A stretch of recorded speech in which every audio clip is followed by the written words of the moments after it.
रुग्णसेवा हीच ईश्वर सेवा ही भावना मनात घट्ट रुजवून कोणतीही अपेक्षा न ठेवता समाजासाठी झटणारा एक खरा आरोग्य मित्र, एक खरा रुग्णसेवक म्हणजेच मूर्तिजापूरचा दीपक उर्फ सेनापती. तुम्ही चांगले काम करत राहा, फळाची अपेक्षा ठेवू नका, कारण प्रत्येक सत्कर्माची नोंद कुठेतरी होत असते. योग्य वेळी त्याचे योग्य फळ नक्कीच मिळते. तोवर आपले कर्म करत राहणे हेच खरे कर्तव्य असते. हो, कधी कधी चांगले काम करूनही वाईट अनुभव येतात, टीका होते, गैरसमज होतात आणि क्षणभर सत्कर्मावरचा विश्वास डळमळतो. पण हीच ती वेळ असते स्वतःशी प्रामाणिक राहण्याची, कारण आपण जर आपल्या कामाशी प्रामाणिक राहिलो नाही तर त्याचे परिणाम आपल्यालाच भोगावे लागतात. म्हणून प्रत्येक काम इमानदारीने करा, स्वतःशी प्रामाणिक राहा, कारण त्याचे फळ आज नाही तर उद्या मिळाल्याशिवाय राहत नाही. याचं जिवंत उदाहरण म्हणजे मूर्तिजापूरचा सर्वात मोठा रुग्णसेवक दीपक उर्फ सेनापती. गजानन महाराज आपत्कालीन पथकाचा सेनापती, जो 24 तास रुग्णसेवेत तत्पर असतो. समाजातील गोरगरीब,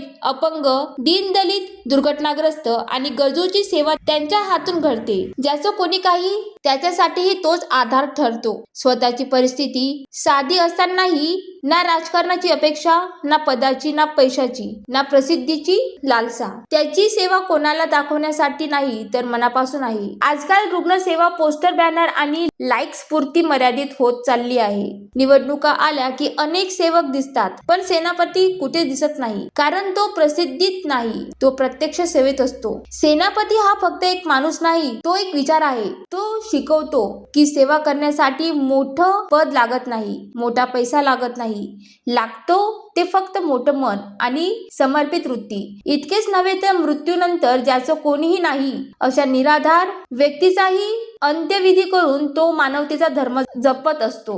अशा या निस्वार्थ, निस्सीम आणि माणुसकीच्या सेनापतीला ज्वालादीप न्यूज टीमचा मनापासून सलाम. मूर्तिजापूरचे सेनापती म्हणजे खऱ्या अर्थाने माणुसकीचा सेनापती. ज्वालादीप न्यूज करिता स्वप्नील जामनिक, मूर्तिजापूर.